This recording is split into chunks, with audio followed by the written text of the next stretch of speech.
whatever stage of life that we're in, the fundamentals we're going to talk about will make a measurable difference for you, but you're going to have to decide what's right for you. So all I'm trying to tell you is, today, think of this as a second opinion. Think of this as the most important subject of your life, even though you may not have made it that way. Think of it as something that isn't a should, but a total what? A must to master, because if you master this, everything else you can dream of is available to you. And if you fail to master this, everything else goes to the wayside. I mean, I meet people all the time in relationships, and they want relationship therapy, and I say, you know what you gotta do? You gotta exercise, you gotta work out, you gotta lose some weight. You guys are just so tired, there couldn't possibly be any passion. When you're exhausted, there is no passion. And people say, okay, well, I'm gonna really work on a plan, and I'm gonna organize things, and I'm gonna find the best trainer, and you know, I come back and I'm talking to them a week later, and they're still planning things. And this woman's telling me, no, but I'm gonna get the best trainer. I'm gonna have the very best trainer and organize this. I said, ma'am, with all due respect, you don't need a plan, you need a trainer, you need somebody who gets behind you and just yells, run! Move! You don't need this long plan, you just gotta move. You know, we're living in a society where nobody moves anymore. What do we like today? How do people get injured today? They don't get injured smashing into people, playing football and anything else. They get injured typing, right? You know, picking up a pencil. That's how people get hurt today, because we don't use everything anymore. We live in a box. Think about it. Think about our lives today and how different it is than maybe the way we were formed to be made, to run, to hunt, to create, to procreate, to raise our children, to move, to farm, to do all the things that made us use all of our body. Today, what do? You wake up and you have this box life. You have a box breakfast, right? You get in your box car, you drive to your box office, you load up a box elevator. You don't use the stairs, of course, right? You go to your box office where you type on a box, talk on a box, right? Go into a box room for meetings, right? Sure enough, got a little box you can type on, listen to music on, box, have your box lunch, drive your box home, or get in the train or subway, and another box home, get home to your box, and then turn on the box, type on a box, message on a box, and maybe go get a cylinder to change your state, right? You know, maybe. And most people's idea of exercise in our society today is fill the tub, pull the plug, and fight the current. You know, it's like, that's the world we live in today. And so it's not hard to figure out why we're getting fat and why we're finally kind of tired and why we're building up acid in our system, consuming foods that have nothing alive in them anymore, where everything is denurtured and everything is chemicalized or radiated. So it can feel overwhelming. But I think if we got back to our common sense and if we were really committed, we could make it all work. And what I'm trying to say to you is really simply this morning. I'm going to take the morning and not talk to you about how to do this. We're going to figure out why to. Because 80% of success in anything is psychology and 20% is mechanics. It's the beliefs you have that are guiding your decisions. Listen, if you make a different decision, will you take different actions? Yes or no? Yes. If you take different actions, will you get different results? Yes or no? Yes. So this day is about some new decisions. Some decisions about what you're going to believe about health and energy, how important it's going to be from you from now on. What's going to be a must for you versus a should for you. Energy is a place that I've more than been, right? And I want to make sure that you have even more. I want to make it so that it's as effortless as possible in the future so you're not burnt out from it, so this becomes a sustainable experience. How do you make it sustainable? Create the base. How do you make it sustainable? Challenge it. Once you got a base, you challenge and grow. How do you do it? Then you got to celebrate and reward yourself for making these great rewards, and that celebration enhances your base. Because you feel better and stronger, and you want to do even more good things. You want to eat better. You want to play better. I mean, when you start working out and you start to get into it, you love it. You love it. And then your base gets even stronger, so you can take on a bigger challenge in life. And sure enough, you reward yourself and celebrate some more. And it becomes how the rich get richer, how the happy get happier, how the healthy get healthier, and the poor get poorer, and the depressed get more depressed, and the unhealthy get more unhealthy. It's momentum. Today is that process of momentum. My goal is for you today to have more certainty.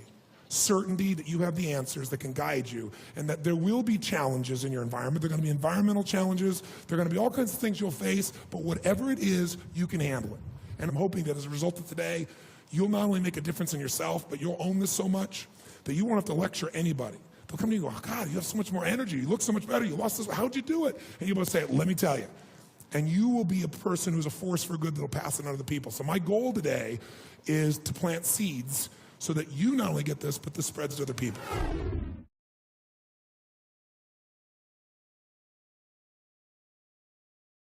Got a sort of 5-point plan that anyone can follow to get over stress and trauma in their lives. Talk me through it. Well, I think, first of all, I want to make one thing clear. The quality of your life is the quality of where you live emotionally. Like, we all have a home. Angry people find a way to get angry, even if their life doesn't have anything to be angry about. We can always find it. Sad people find a way to be sad. Caring people find a way to care for other people. So one thing you got to identify is, where are you living? What's your home? What's your habit? And then the way to change it is, when I was homeless, literally on my own, just getting started, I didn't have the internet, but I decided I had to go to a library and I had to feed my mind. And I always tell people the first stage is, weeds grow automatically. One of my teachers taught me, he said, every day stand guard at the door of your mind and feed it something good. Because if your worst enemy puts sugar in your coffee here, you're fine. If your best friend by accident trying to help you puts some strychnine, you're dead. So if you feed your mind every day, 30 minutes a day of reading something, hearing something. Second, you got to strengthen your body. And the reason, Pierce, is fear is physical, right? So is stagnation, so is numbness, so is sadness, so is rage. And when you go in and change your body by an intense workout or a run or even an intense walk and the blood's flowing through you, science has shown it instantly changes your biochemistry. And now your mind and body are working together. Third thing, all these people did in common, if you watch, they found a mission bigger than themselves. Yeah. Something that they wanted to aspire to that was worth more than their pain. And then the fourth thing is, you got to find a role model. You heard it with Nick. Almost everybody finds a role model that makes it real. I was with Warren Buffett and with Sarah Blakely, the youngest billionaire. We did this roundtable about the future.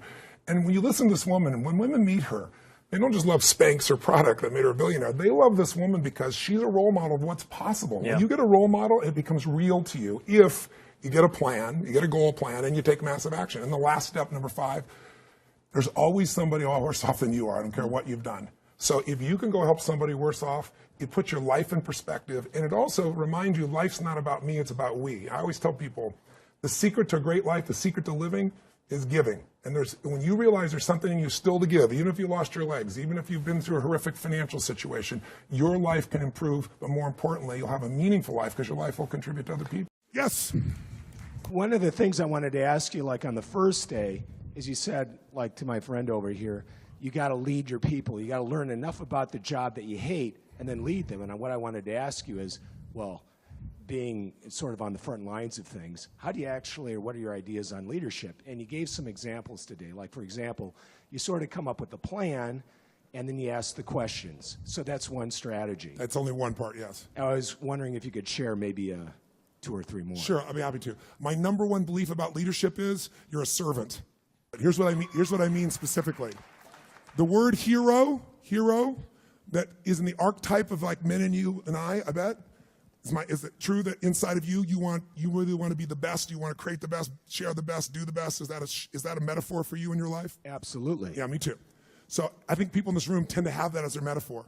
So all of us at some level, man or woman, wants to be a hero. The word hero in its Latin root means servo. Servo means servant. It actually means slave.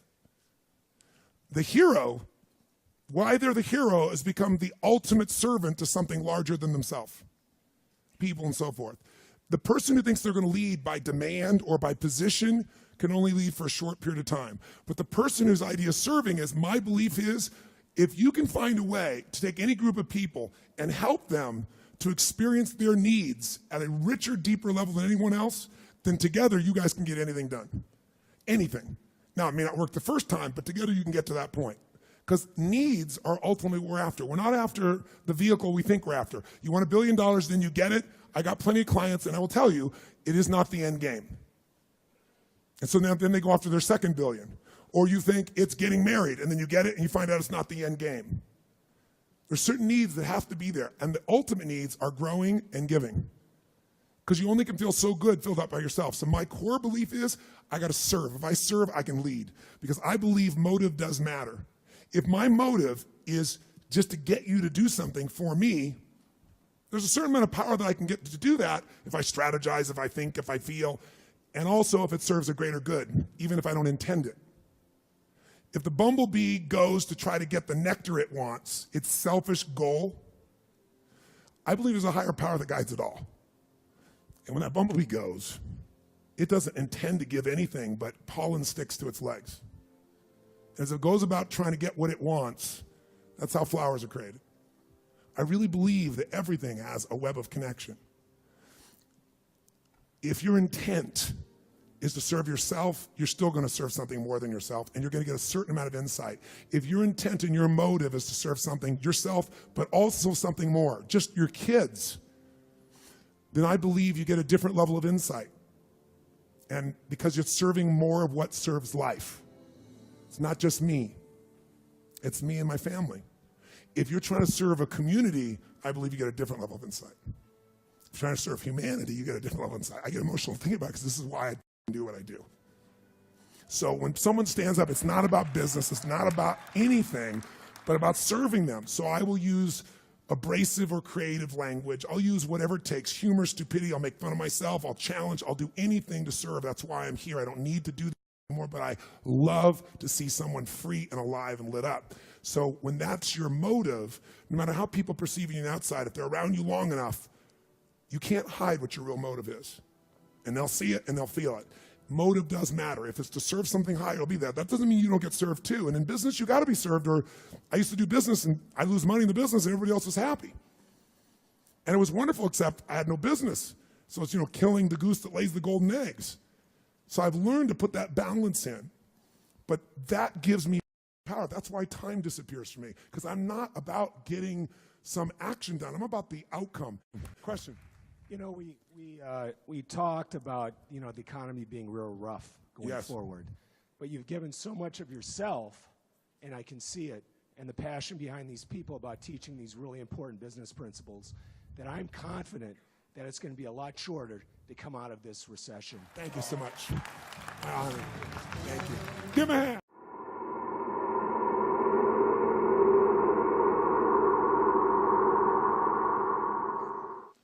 Now, if you listen to all the people here, they're all searching, so let me give you the answer. 3 keys to a breakthrough. Think of the area you want to have a breakthrough in right now. Your body, your money, your relationships, your career, your business, your joy, your happiness, and let's look at what your choices are. First element, there are 3 S's for a breakthrough. First element most people are looking for is they're looking for the right strategy. They're saying, if I could find the right strategy, I could get this result right now. And by the way, my life, I am a life and business strategist. All I do virtually is seek out the world for fine strategies. I find people have been together for 60 years and they don't just love each other, they're intimate, they're passionate, they make love. And I want to know, what do they have different than other people? And I don't think it's luck, and I know it's not luck, and I figure out what their strategies are. They do things that excite each other. And I find out what those things are, and you can put them in anybody's relationship and it's reignited. I find people, I just got done doing a 4-year project where I interviewed 50 of the most wealthy human beings on earth, the greatest investors in history. And these are all people that started with nothing and became multi-billionaires. And I interviewed them, put it inside the book, the very best of what I've learned. I got a PhD from the people that control the world economy, from the Warren Buffetts of the world, from the Ray Dalias of the world. And once I knew what their strategies are, like right now, one of the strategies I put in my book, it's called Money Master the Game. And I believe it's in Australia now. I think it's coming. Is it here yet? A few of you have seen here? In this book, I got one of them to actually give me his strategy, and this man named Ray Dalio. He's the largest hedge fund in the world. This is a guy that rich people, they have money to give to a hedge fund guy. The big hedge funds are 15 billion. Ray is 160 billion. He's 10 times larger than anyone on earth. You have to have $1 billion net worth and give him $100 million 10 years ago to even begin investing with him. Now he doesn't care how much money you have, he won't take your money. And I got him to give me the strategy that he has all of his personal money and he's never told it to anyone on earth, and I put it in the book because I convinced him you're not taking anybody's money anyway, so you're not getting, all the money you can ever take, you're taking, you're giving up half your net worth. I'm going to give this to the average person. Anybody that followed the strategy last year beat the stock market. The stock market in the US was 13.2, it did 15.6. In October last year, his strategy, not mine, I just got it from him, the stock market, the Dow dropped 1,000 points in 1 month. It dropped 6%. This went up 0.2%. First 7 days of this year, the market was down 3%. This is up 1%. Right now, it's up 3.5%. The market's up, 2.25%. And in the last 75 years, it's made money 85% of the time. Well, imagine. And when it lost, it only lost 1.6%. And when it wins an average of 10%. If you could go to Vegas and win 85% of the time at 10% and lose 15% of the time, how often would you fucking play? It's in the book. That strategy you do once a year, you rebalance it, and you're done. That's how powerful it is, and it's only not worked twice, 2008 and in 1932, and in both cases, it did twice as good as everything else, but it did lose money. Now, that's the power of a fucking strategy. But getting it from the best on earth, that's what I do. Now, to do that, I spent time, energy, money, effort. It didn't interrupt me. I had to pursue it. I had to expect no answers, but I want the answer, and I got it. So I know the power of strategies if anybody else does. But I want to tell you, most of you want to lose weight, you're looking for the strategy. You want a relationship, you're looking for the strategy. You look at business, you want your strategy. All good things. The right strategy, save you years, save you decades. Convert results in minutes that you would have struggled for forever. So I know the value of strategies. But with all that I just said about strategies, they're not the most important piece to a breakthrough.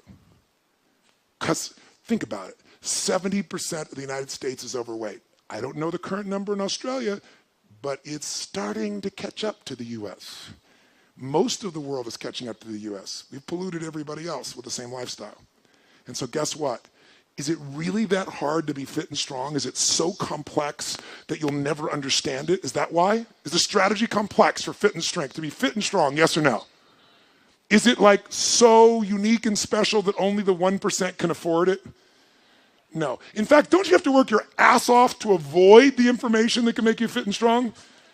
In fact, today, God forbid, if you wanted to go work out and be trained, how far would I have to leave this building to get to a place where they would train me? How far?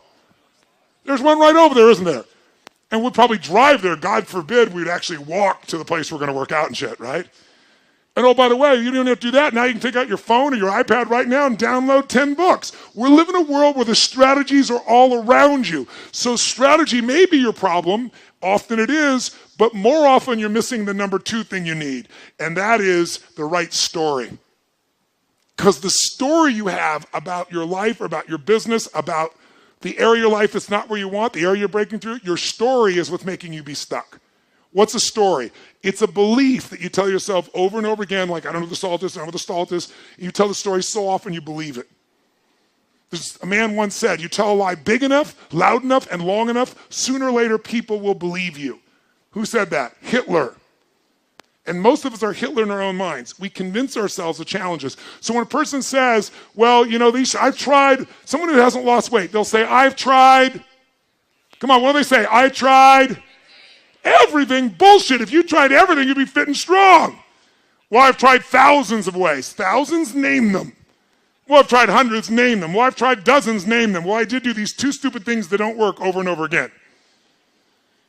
Mine was, I'm big boned. I am big boned, but I was 38 pounds heavier with the same bones. So we often say things that are true to back things up. They are true, you're big boned, but that is not why you're fat, right? So the story keeps us from it. If you don't have the relationship you want, what's the story? All the good ones are gone, and they're gay and I'm not, or they're not gay and I am. That's the story. The story is there. In fact, write this down. The only thing keeping you from getting what you want, the only thing keeping you from getting what you want is the story you keep telling yourself about why you don't have it. The only thing keeping you from getting what you really want is the story you keep telling yourself about why you don't have it yet. Here's what I say.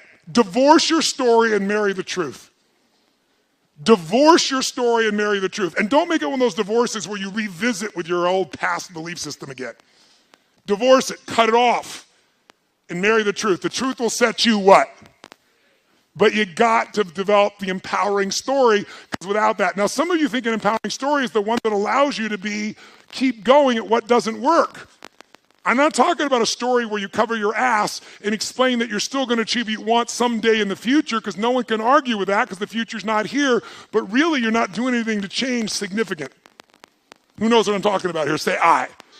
So you've got to find a story that's going to empower you to act, a story that's going to get you to find the breakthrough, because otherwise, with a lousy story, you'll never find the strategy, or you'll come up with a reason why it's too expensive, you can't get there, you can't access it, or you'll even get the strategy and then half-assed apply it just so you can reward your story that says it doesn't work because I tried it. Like, it's all bullshit, it's bullshit, it's bullshit, it's bullshit.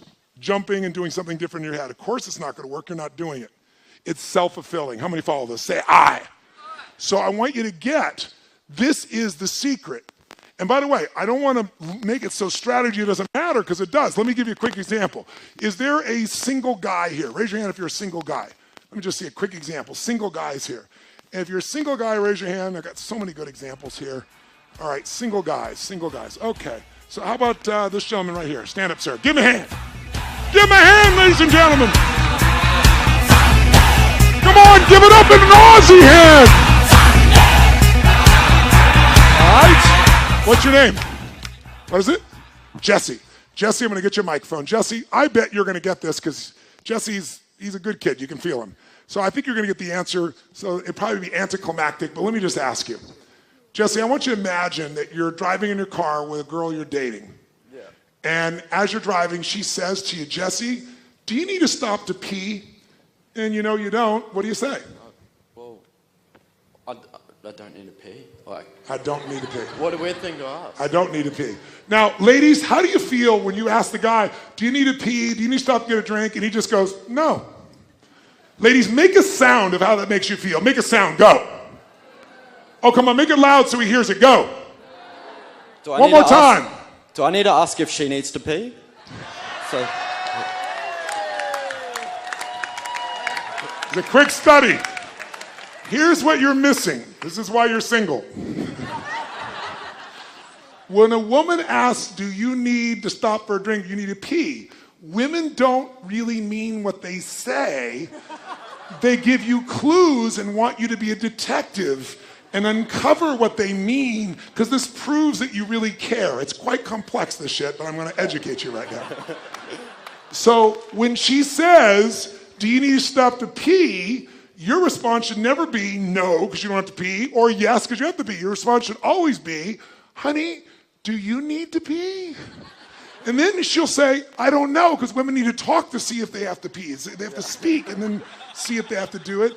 And then she'll probably pause and you go, you know, honey, I think we should stop. Don't make her say yes, you just make it happen. Now, ladies, if you did that, give him a little response.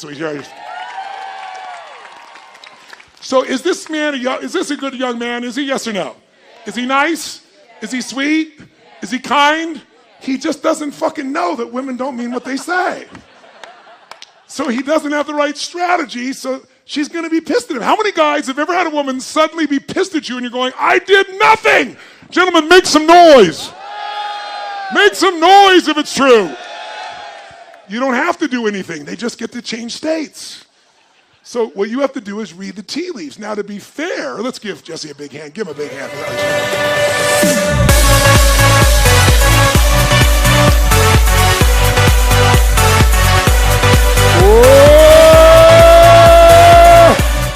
To be fair, let's balance it out. Where is a single lady in here? Single lady, raise your hand. Single women, raise your hand. Oh, come on, there's more single ladies than that. Single ladies, single ladies, single ladies, single ladies, so many. Single ladies. Okay. So many great choices. So many choices. Okay. All right, give her a hand.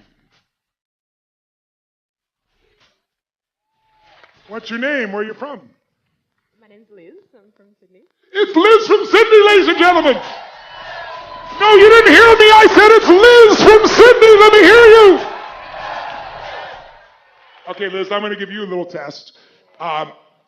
You find a man very attractive. You're very interested in him. You develop the courage to go up to him, start a conversation, and then you say to him, hey, listen, would you like to have lunch maybe next Thursday? And he says, no. Right. What does it mean? Probably. Honestly, what does it mean? What does your gut say it means? First, he says no. He's not interested. He what? He's not interested. He doesn't want to have lunch with me. He's not interested. Now, he said no, and then she made up a whole fucking story in her head. This is what women do. What else do you tell you? He's not interested? What else do you think? He's probably got a girlfriend. Got a girlfriend. Fucking gay. Gay. Yeah? Right? Gay, girlfriend, what else? He's stupid. He's stupid. Okay, now I want you to notice why she's single. Because all he said was no. So I'm going to help you. In the women's world, they say shit and you have to make it up what it means. In a man's world, we actually say what we fucking mean. It's fucking crazy. If a guy, guys, are you with me? If a guy says to me, do you have lunch on Thursday? And I say, no, guys, what does it fucking mean? What does it mean? Just means no. It doesn't mean I'm not into you. Doesn't mean I'm having sex with someone else. Doesn't mean I'm gay. It just means no to fucking Thursday. How about Friday? Give her a hand, ladies and gentlemen. What doesn't kill you makes you stronger. Give her a hand. Stand a little taller. Doesn't mean I'm lonely when I'm alone. What doesn't kill you makes a fighter. What does keep it lighter? Doesn't mean I'm over.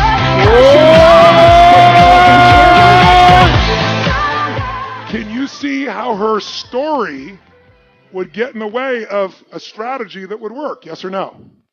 Can you see how his strategy, lack of understanding, would make women make up a story about him at times? Yes or no? So they all affect each other, don't they? But the glue that holds you in place is the story. If you want to grow a business, I can teach you a million strategies that will change you overnight. And if I get you to use a strategy and grow your business 30% like that, you are going to get so excited that your story about your business will change, won't it? You're like, I can rip this open. I'm going to make this thing 100% more profitable. That's why 80% of those people, I can grow them 30 to 130%. Because once I get them to have momentum, people's story changes. And when their story changes, the third and most important thing changes, their state. Because that's what really changes it all. And that's why when I first came in the audience, I was listening to what you wanted, why I changed all my content today to give you what I delivered. Because I realized since you want so many different things, to have a breakthrough, the most important one is state. Is social media #1 for fundraising? From owls to Movember, social media is changing the non-profit world. Social media has become an increasingly important platform for charities and non-profits. Not only does it expand the reach of the campaign itself, but it helps drive conversation and inspire action within various communities around the world. But not all fundraising campaigns seem to get it right. For everyone that skyrockets to success, there are thousands more that never seem to get off the ground. We've all heard of the ALS Ice Bucket Challenge, for example, but what about the Doubtfire Face for Suicide Prevention campaign, in which supporters are asked to take a cream pie to the face as a tribute to Robin Williams' performance in the film Mrs. Doubtfire? Both campaigns were for a good cause, but one went viral, becoming a social phenomena, while the other flew under the radar. What makes the difference? Why are some fundraising campaigns more effective than others? It boils down to several factors. First and foremost, the mission must be worthwhile. It must resonate with the audience and be something that they can truly relate to, or at least understand. The campaign must also be original. Novelty scores a lot of points when it comes to mainstream culture.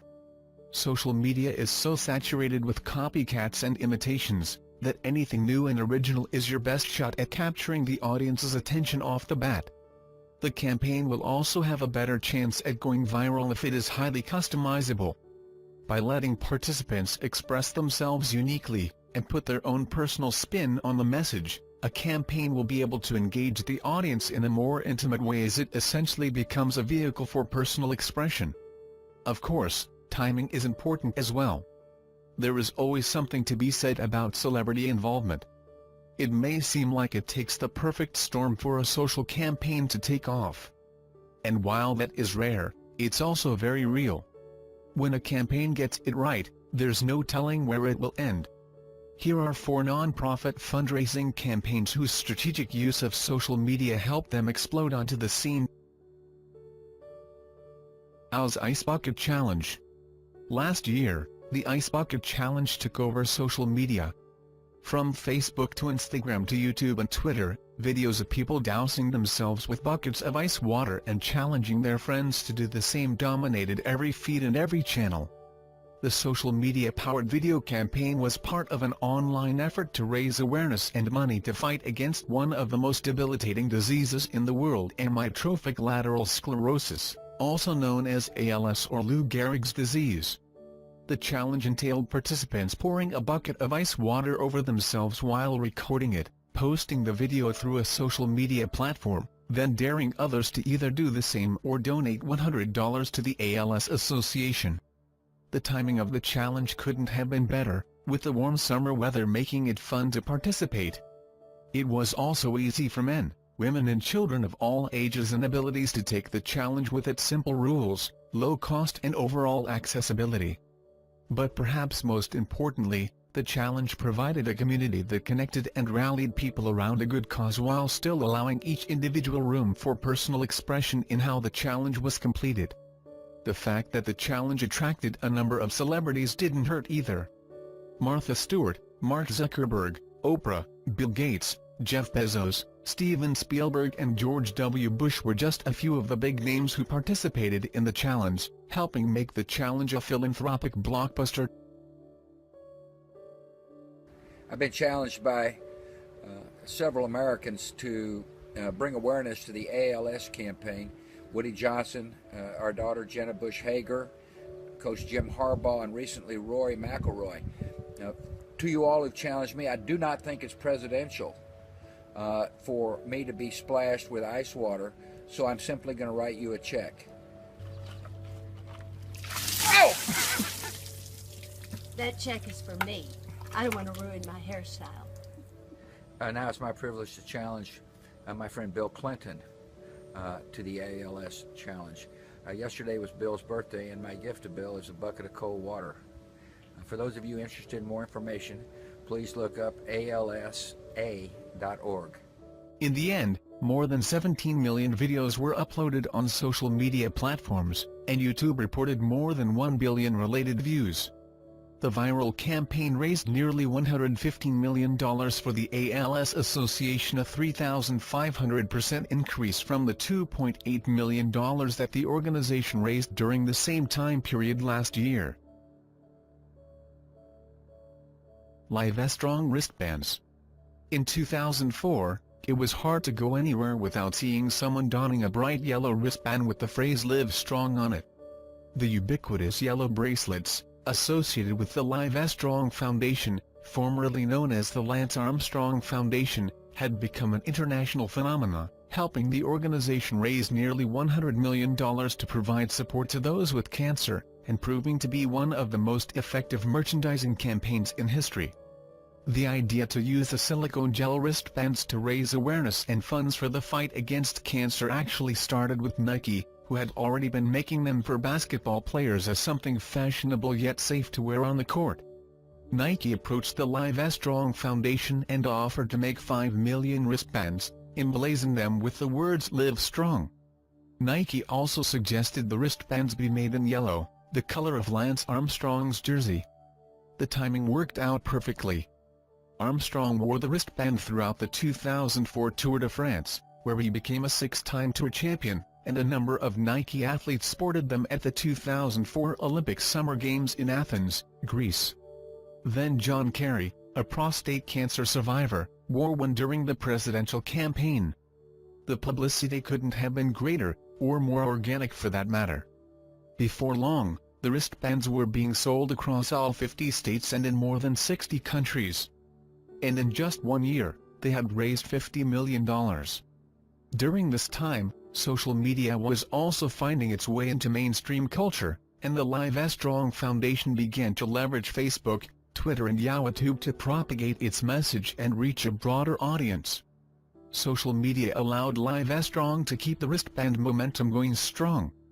By providing cancer patients and survivors an online platform to tell their stories and find a new community, Livestrong was able to build an entirely new realm of relationships that enhanced the significance of the yellow wristbands even more. The wristbands, it seemed, were an easy way to show your affiliation with the organization. and the fact that they were inexpensive to make and buy meant that everyone, men, women and children, could afford to be part of the community. The wristbands also had a brand identity of their own, where people could use the wristbands in a social context to show others something about who they were and what they care about.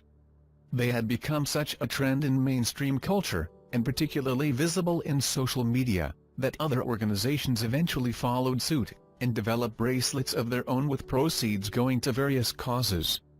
After the Lance Armstrong doping scandal, Nike parted ways with the Livestrong organization, but what they had accomplished during their 9-year partnership was astounding.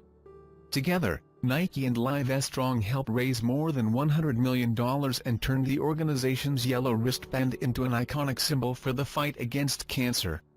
The power of social media helped Livestrong emerge as a global brand, providing the perfect platform to continue raising money, spreading awareness and making an impact well into the future. November. Every November, things get a little fuzzier, as men across the world ditch their razors and grow mustaches to raise money and awareness for men's health issues, specifically prostate and testicular cancer. The mustache madness is known as Movember, and since starting as a small, local fundraiser in Australia in 2004, it has grown into a global tradition and has raised nearly $600 million to fund 832 men's health programs in 21 countries. According to the Movember Foundation, Movember was born from recognition that a fun and engaging initiative could help encourage men to become more actively involved in their own health. Movember aims to increase awareness and support for men's health by getting conversations started at a grassroots level, educating men about the health risks they face, and raising vital funds for support programs. And it works, particularly due to social media. Since photographic evidence is half of the fun of Movember, Facebook, Instagram and even Twitter would be inundated with images of men and their bushy, wiry and sometimes patchy attempts at growing facial hair. This only helped accelerate the rate at which people learned about and decided to participate in the charitable campaign. Many cite the competition and camaraderie of Movember as the main reason they got involved. Some focus more on the message and mission behind the campaign. Others do it simply because it's a trend. In fact, the trend has become so popular on social media, that parody videos begin popping up, like this one by Nick Offerman, who happily doles out his mustache growing advice. Hello. I'm classically trained actor and fine woodworker Nick Offerman. A few of you may know me as Ron Swanson from NBC's Parks and Recreation, but let's be honest, most of you know me for this. And this Movember, I'm here to instruct you on how to properly grow your very own. Developing my mustache required years of training. I brought it to Scotland, where sheep herders tamed its unruly ways. I then studied with Tibetan monks who combed it like a Zen garden. Every day I washed it with cologne, whale oil, and beef and dried it over a campfire of peat and turf. And the bulk of you will end this month with something atrocious on your lip. The rest of you will be passable, but in the spirit of awareness, I wanted to offer a few simple ideas of my own that can help a novice grow a full and thicker mustache. Hammer a nail. Send a regular handwritten letter. Capture a household bug, then set it free. Tolerate a crying baby. Smell wood. Move out of your parents' house. Gain the trust of a dog. Sweat. Eat a raw onion. Eat a raw onion.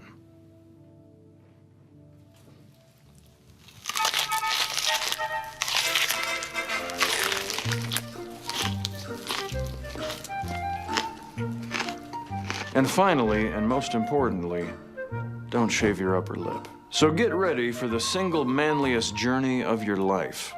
And be sure to tell your friends, this mustache is a Movember mustache. So perhaps the takeaway here is to not be afraid to put a little fun and jest into fundraising. The cause may be serious, but the campaign doesn't have to be. The Movember movement works because it's fun, it's engaging, it's easy to do, and perhaps most importantly, it fits right into mainstream social media trends. No 8 portraits. In 2008, Proposition 8 was passed in the state of California, amending the Constitution to ban same-sex marriage. The proposition sparked a wave of protest and initiative within the LGBT community, with a number of new political and protest groups rallying together in opposition of what many deemed a violation of civil rights. One of the most prominent campaigns to come out of this groundswell was the NOH8 campaign. The NOH8 campaign was a photographic silent protest created by celebrity photographer Adam Buska and his partner Jeff Parsley. The photographs featured subjects with NOH8 painted on one cheek and duct tape covering their mouths, symbolizing their voice being silenced away by Prop 8, or Prop H8 as it came to be called. At first, it was just everyday people of all ages and races who posed for the photographs. But it wasn't long before the images flooded social media, becoming a trend that many were eager to adopt. Some photographers and student organizations even began setting up their own photo shoots replicating the NOH8 shots. The campaign really gained traction when a number of celebrities began participating in the photo shoots. Larry King, Meghan McCain, Idina Menzel, the Kardashians, and Dr. Drew were just a handful of public personalities who shared their NOH8 photos via their social media platforms, drawing more attention to the cause and ultimately, helping in the campaign grow from a local California effort against Prop 8 to a national movement. Even though Proposition 8 was eventually ruled unconstitutional by a federal court in 2010, the NOH8 campaign has continued to expand. Most recently, the NOH8 campaign has shifted its mission to stand against discrimination and bullying of all kinds. The message of no hate can be interpreted and applied broadly, and speaks to each person in their own way. Thanks for watching. Please leave a like if you enjoyed and tell me what you think in the comments. Click subscribe channel, because I post new videos every days. Usually. Thanks.